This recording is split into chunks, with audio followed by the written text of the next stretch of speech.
If you played RPG games, read fantasy books or comics, probably you found those little harmful guys called oozes, slimes, blobs or goos, living deep in the dungeons, sewers or created in laboratories.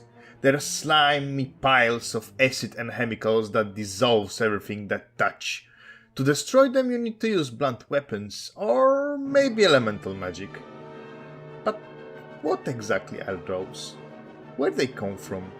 And who had an idea of creating such a creatures that now are the part of popular roster of dungeon monster alongside with minotaurs and skeletons? I'm Wyfor, and this is what I found about those fascinating creatures. Watching this screen, look out! Because soon, very soon, the most horrifying monster menace ever conceived will be oozing into this theater.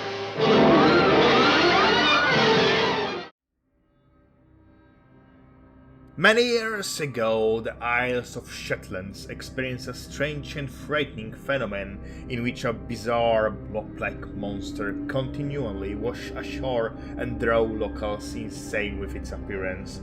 The stinking creature also brought diseases and general misfortune with it.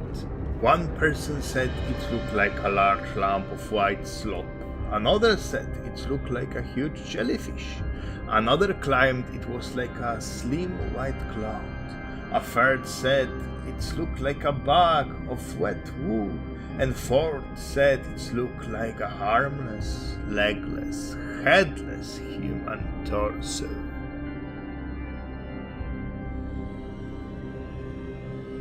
What you just heard right now is a folktale about the monster that was terrorizing people in the Shetland Islands, near Scotland, called Boneless. It appeared near the shore and tried to capture whatever, or whoever, tried to come near it. In the end of the story, it was defeated, or rather scared, by a boy who started to pray and make the creature gone. And this is the oldest description of the blob-like monster I could find in the Western culture. So let's rewind a little to 50s America. Who knows, maybe this folktale was an inspiration for the creators of the Blob from 1958, a horror movie about the goo-like monster from space that terrorized people of the small American town. I mean, I know, this jelly monster is from space, not from water. But it's 50s, baby! We have Cold War, and space is much hip and trend than water. Duh! And I still see similarities. Well, I didn't find any information about the killed people of the Boneless, and Blob is a killing machine. But come on! It's tried to abduct the boy, and probably not for the hugs, right? So, a horror movie from the 50s about the slime that digesting humans is a thing, and then there is a sequel. Beware the Blob! In 1972. That is about the same story, about the monster that digesting every living thing, but this time is his son? They have kids now. Wow. But I digressed, and that's how we planted our imagination of oozes in Western mind. And here we are going to 1974. Where creative minds of Gary Gygax and Dave Anderson created a key pillar of our present look of fantasy game, and all of fantasy to be honest, Dungeons and Dragons. A first fantasy tabletop role-playing game that took inspiration from medieval, Renaissance time Europe, folktales, myths and legends from around the world, books of J.R.R. Tolkien and many more authors, and of course, movies. To blend all of this and create this wonderful world of magic and sword that will be loved by many. And yes, you guessed it, in this world there are also oozes. A category of creatures that in general resemble amorphous blobs, mindless and deadly. Their skin is made of acid and dissolve more material rapidly. They have no brain, so better not attract their attention. because they will fixate on you. And I know, Oozes to D&D came with the third version, so years after, and maybe they are not inspired from the 50s horror movie, or its sequel. Well, we have also the third Blob movie from 1988. That means it's 5 years after the first version, but that doesn't matter right now. Goose are now known to all fantasy fans. Maybe they are not most popular monster, but you don't need to explain them to people. Everybody know the context, danger, and are not disoriented by them. You can put them in your story or game and it's understandable. So that's idea of how the oozes come to our media. But what is sporing? Probably you ask.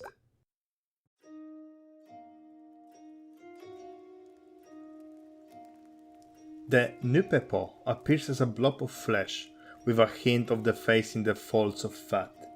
Through largely amorphous fingers, toes, and every rudimentary limbs may be attributed as a feature amidst the fold of skin, the origin of the Nuppeppou are unknown. However, it's sometimes described as a construct of the flesh of the dead human, in a manner similar to Frankenstein monster. Nuppeppou is a Japanese yokai. In a very big simplicity, it's a monster that lives in Japan. They were mostly harmless and many times run from contact when encountered by the humans. The biggest problem with them was their horrible stench of rotten flesh, and they eat dead bodies. So, we have a monster a little bit different from our description of today looking blobs. But I can see some similarities, and when we mix some Western influence that I spoke earlier about, we can then get some interesting results. But, for that, we need to go to the present day Japan. Well, not really present day. Let's go back to 80s, exactly 1986, when the first Dragon Quest game was created by Enix, now known as Square Enix. What is so incredible about the Dragon Quest is that the slime they created as the most common and early encounter becomes so popular that in the end become mascot of the franchise. There are characteristics of slime from the Dragon Quest that separates them from D&D oozes. They are always having the same shapes of onion or rain droplet, and they got faces like Nuppeppou, by the way, but they are still jelly-like, but not so deadly and always smiling. In the newest iteration of Dragon Quest, they added different slimes, and they are even friendly ones. You know, Blob is not killing anymore. He's smiling and talk with humans. From this point, slimes are part of next generation of games and stories in Japan fantasy, or isekai, like people like to call it these days. Under the word slime, you will find many anime and manga that are created around this portraitization of oozes. I think because of Dragon Quest, slimes are more popular in Japan than West, but still, many creators mix and match both D&D and DQ iteration of our little friends. And from this, we're going to the game I was most playing in my teens year.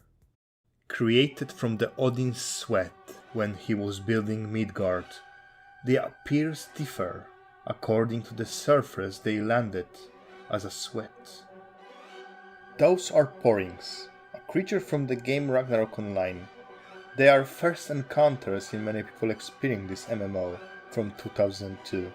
They smile, cute, bouncy, harmless, and oh boy, how I didn't know they are sweat of the god! How? Odin, you need to look what you eat, buddy. Look how many of them there is! There are pouring, poppering, drops, marine, magmaring, metaling, stapo, yeeling, deviling, angeling, ghostring, bomb pouring, Santa pouring, and many more. Odin, your sweat, man!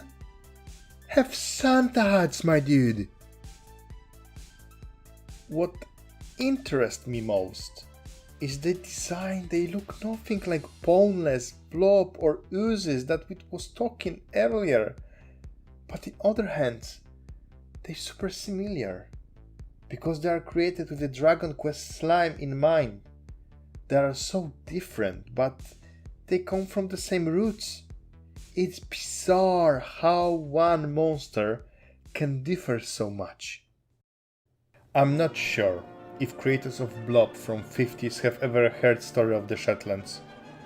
Maybe they saw how Kit was putting tin soldiers into jelly and then they connected this with the space aliens. Also, I don't know how and why Oozes appears in the third version of D&D.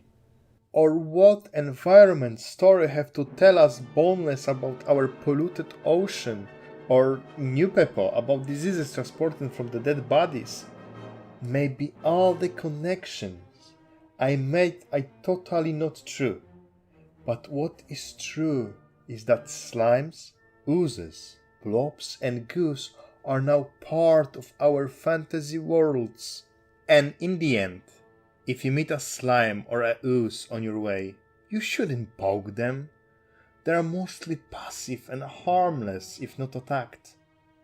Or maybe try to talk with them, because in the end, 悪いスライムじゃない